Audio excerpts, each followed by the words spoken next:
जय धरती माँ, जय सनातन धर्म, जय ब्रह्मचर्य। ओम नमो भगवते वासुदेवाय। श्री बजरंग बली जी के पास चारों तरफ दृष्टि थी, यहाँ तक उनके पूंछ में भी दृष्टि थी। जब श्री बजरंग बली जी माता सीता का पता लगाने के लिए समुद्र को पार करके लंका में जाते हैं, तो इतनी यात्रा करने के बाद वे थक जाते हैं और उनको भूख भी लग जाती है। भूख को मिटाने के लिए श्री बजरंग बली जी अशोक वाटिका में जाते हैं।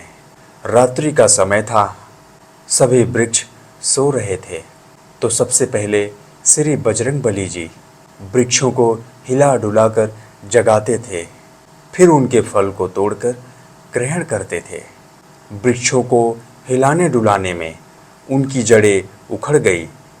जड़ें उखड़ने के कारण बड़ा शोर हुआ और इस शोर से रावण के सैनिक, जो अशोक वाटिका की रक्षा के लिए वहाँ पर विराजमान थे, वे जग जाते हैं और ढूंढते हुए बजरंग बली जी के पास आते हैं और कहते हैं, अरे ढीठ बंदर, तुमने हमारी बगिया उजाड़ डाली, तुमने हमारे फल खाए, तुमने एक बार आज्ञा भी नहीं ली। तो बजरंग बली जी कहते हैं, जिस राज्य का राजा स्वयं चोर हो, उस राज्य की बगिया में आने के लिए किसकी आज्ञा लेनी पड़ती है। यह बात वह सैनिक सुनकर क्रोधित हो उठा और श्री बजरंग बली जी पर आक्रमण किया। तो बजरंग बली जी अपनी पूंछ से उन सैनिकों का प्रतिकार किए।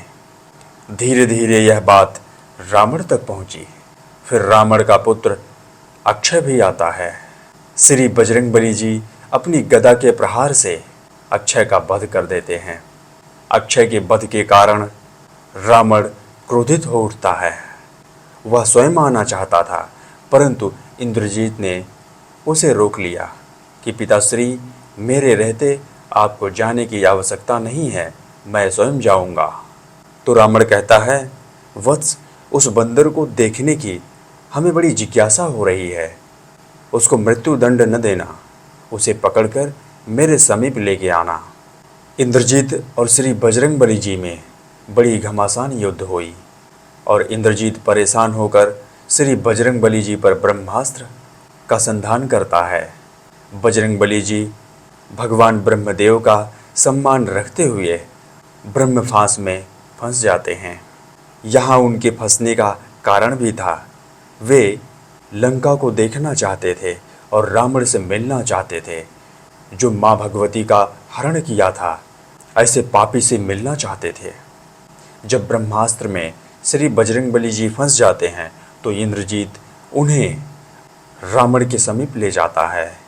जब इंद्रजीत श्री बजरंग बली जी को अपने गलियों से लेके जा रहा था, तो लोग श्री बजरंग बली जी की बड़ी उपहास कर रहे थे, हंसी कर रहे थे, टिप्पणियाँ कर रहे थे, पर बजरंग बली जी मात्र मुस्कुराते हुए गलियों से जा रहे थे।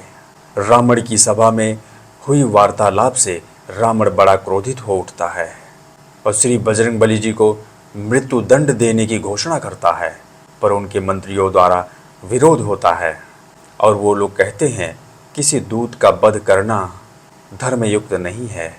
हाँ, ऐसा किया जा सकता है, इसके शरीर में कोई दाग धब्बे दे दिए जाएं, जिससे इसे आजीवन याद रहे कि इसने चोरी से हमारे फल खाए हैं। तो रावण कहता है, बंदरों को अपनी पूंछ बड़ी प्यारी है, इसकी पूंछ ही जला दी जाए।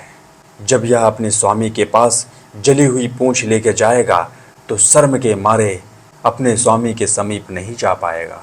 फिर वे सैनिक श्री बजरंग बली जी की पूंछ में कपड़ा लपेटते हैं और श्री बजरंग बली जी कौतूहल कर रहे थे, अपनी पूंछ को बढ़ाने लगे।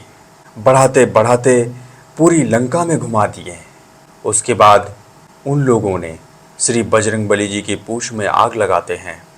पूंछ में आग लग जाने के कारण बजरंग बली जी अपनी पूंछ को तत्काल छोटी करते हैं और उड़ जाते हैं।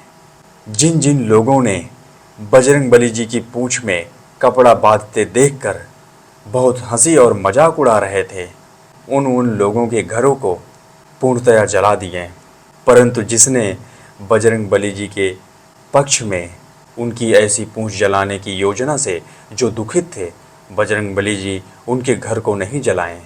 तो बजरंग बली जी अपनी पूंछ से ही उन लोगों को देख लिए थे जिन लोगों ने बजरंग बली जी का उपहास किया था।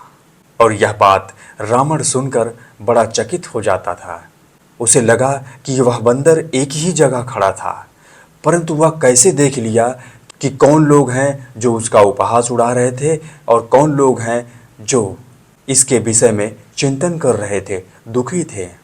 सभी घरों के बीच में त्रिजटा का घर था, जो त्रिजटा माता सीता के पास बैठती थी और माता सीता के मनोबलों को ऊपर उठाती थी। जब उनका मनोबल नीचे गिर जाता था तो वही त्रिजटा माता सीता को आश्वासन दिलाती थी, पुत्री तेरे राम आ रहे हैं, चिंतित न हो, वो पग पग तुम्हारी तरफ बढ़ रहे हैं। तो माता सीता जी का मनोबल बढ़ जाता था। तो श्री बजरंग बली जी त्रिजटा का घर नहीं जलाते हैं। उसके आसपास जितने भी घर थे सबके घर जल गए, यहाँ तक विभीषण के भी घर छोड़े। विभीषण के जो मंत्रीगण थे उनके भी घर छोड़ दिए। बजरंग बली जी के पास दृष्टि नहीं, परिदृष्टि थी।